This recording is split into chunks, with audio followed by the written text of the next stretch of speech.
You're recording already. Yeah, I'm recording right now. So we're going to share.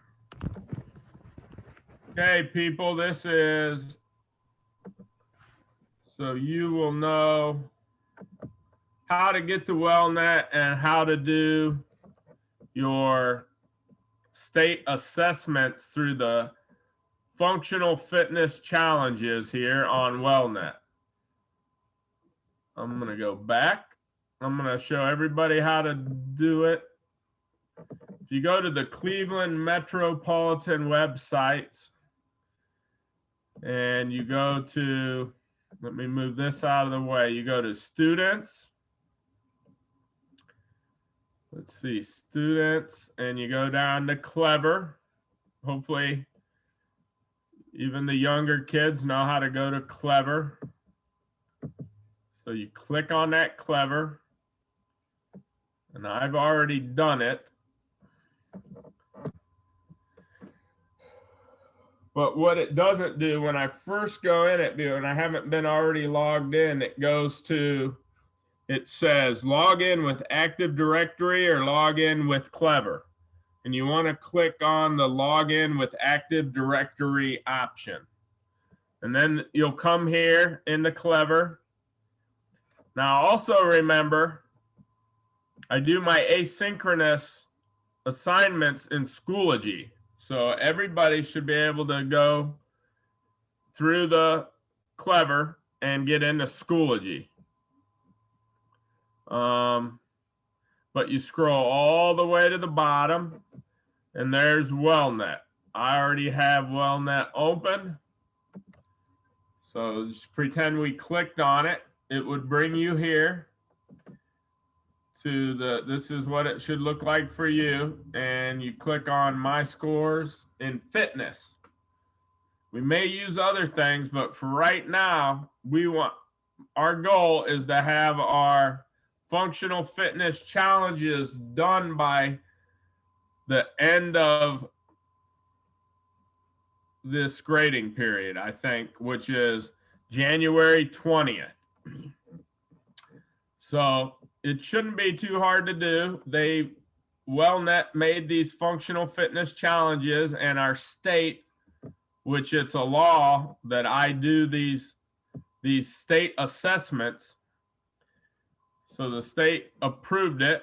If you go right here and click on this, it'll bring up the functional fitness challenge directions. So you can click on that. It takes a minute and it'll show all that. But you don't even, it's not that important that you have to do that, because when you're in here, you can click on videos, and this walks you, if you click on the challenge, step challenge introduction, it tells you how to do it. And then the demonstration, you could do it on there. If you click on that, kids that have been coming to class, I've already showed them the videos. We're all done in my classes. We're all done with this. So you have to get your resting heart rate, which you take your 2 fingers right here until you feel your heartbeat. You time it. I use my phone and I time it for 6 seconds. I'll show you. So I go here and you time it for 6 seconds. It's not very long. And once you get that number,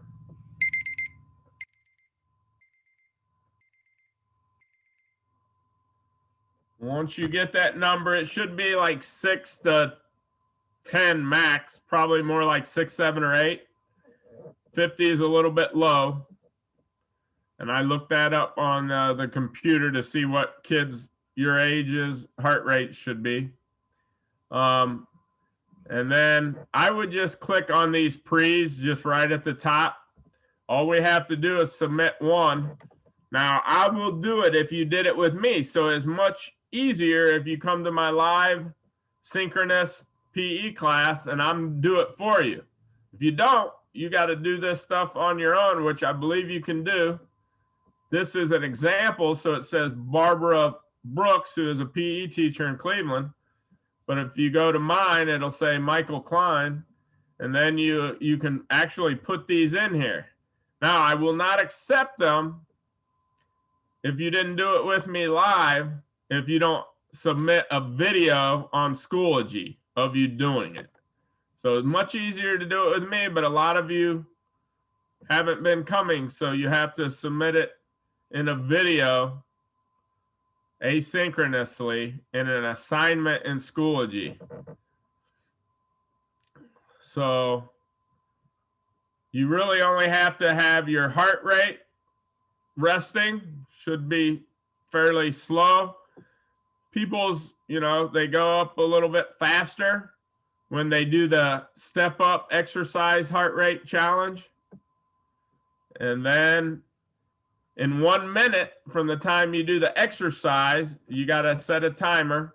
And then 1 minute, so not very long after you get your step up challenge exercise heart rate, you got to do a recovery heart rate.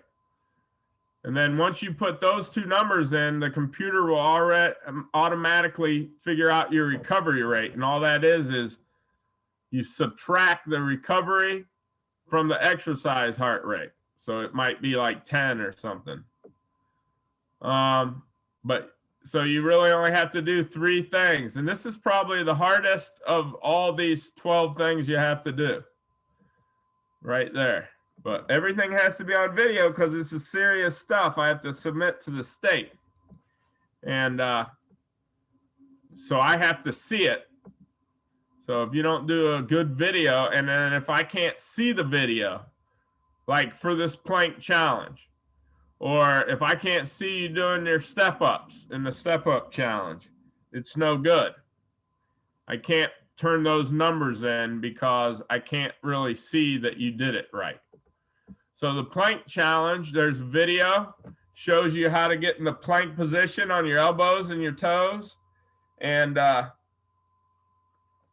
it has a timer on here, 3 minutes or 180 seconds. What they want you to put in here is how many seconds you did. So the guy that demonstrates it does 180 seconds, which is 3 minutes. Then you go to the lower back and hamstring. I mean, planks are kind of difficult, especially if you're trying to hold it for 3 minutes. The lower back and hamstring challenge is a flexibility thing. This is strength and endurance. Cardiovascular endurance for the step up challenge. The lower back is flexibility. It's just like we've done it in the gym, pretty much, only we don't have a sit and reach box. And you got to use a stair or a wall, and you put your heel up against it. And then if you can reach with both your hands like this, just like we did in the school, if you can reach to your shin, it's a 1. If you can reach to your ankle, it's a 2. And if you can reach to your toes, it's a 3. And you got to do the right and the left leg laying flat. The shoulder stretch is a challenge video. And right here's the video again. You can click on and watch it. I guess I can click on it just to show. See right there. Welcome to the Functional Fitness Challenge for Flexibility. You can do that on your own. Some of them have a introduction like this and a demonstration. But this one does not. It just has the intro. So it's real easy. I can't do it. Hopefully you young kids can, but you take your hand, you put like, this would be for your right arm. You go down and then you try to reach up and try to touch your fingers. I can't even get close. Pretty sad. I don't know what that means, but so that's for the shoulder stretch. You got to do your right, then you got to do your left. And then, and it shows you how to do it in the videos. The video actually will show you how to do, you don't have to click on both of these videos. You click on this one and it'll tell you. But you would have to videotape it, and you'd have to turn your back to the camera, and I'd have to see whether your fingers touch or whether your fingers don't. Much easier just to do it and make me enter the numbers in if I were you. Anyways, the standing balance challenge, right leg. So you put your right foot on the ground and you bring your knee up and you have your eyes open. It's pretty easy with your eyes open. If you fall off balance and you touch, you got to hold it up there for 30 seconds. If you have to put your foot down or touch your other leg with your left foot, that would be a no. And if you can stand there for 30 seconds with your eye open on both your right and your left leg, you'd have 2 yeses. So you just go to, like, let's say on the left standing balance challenge, left leg, eyes open, and you'd put a yes in there or a no if you couldn't do it. It's much more difficult when you have to close your eyes. So you do the same thing on this one, but you can see these would be easy to administer. My 7th grade class is the kids that have been coming are all done pretty much. So at Walton. So right here, you can click on the pre. I just would like it all to be uniform. It don't really matter as long as you click on one of them, but I just like it all to be at the top. Click on the pre and put a yes or a no, a Y or an N. And then it changes it. Okay. That is what we need to do for the functional fitness challenges. Probably the rest of the year, I'll be using Welnet. Has all kinds of resources and videos we can watch and do. So we'll probably, now that I've taught everybody how to get in here, we'll start using it a lot more. But for the rest of this grading period, probably going to be making sure I get as many people in 2nd, 7th. Like at Walton, I don't have 5th grade at all. So I have to do the 6th grade class. So it's 2nd, 5th, and 8th graders I'm supposed to do. But they recommended at my professional development that you do as many as you can. So that's why I'm doing like the 7th grade at Walton. And since we don't have a ton of kids come to specials, I am just trying to do it in the grades like 6th grade, 7th grade, 8th grade, trying to just do them all. And then we'll have a better number of kids completing the state assessments. Because I don't really like having to give zeros. Zeros means that they didn't come at all or they refused to do it on camera. So hopefully we can get these done, and I'll be looking to see if you weren't able to do it with me live, that you submit the videos in Schoology. Okay, I'm going to stop this share and stop my video wherever it is. Oh, it's up top there. Bye.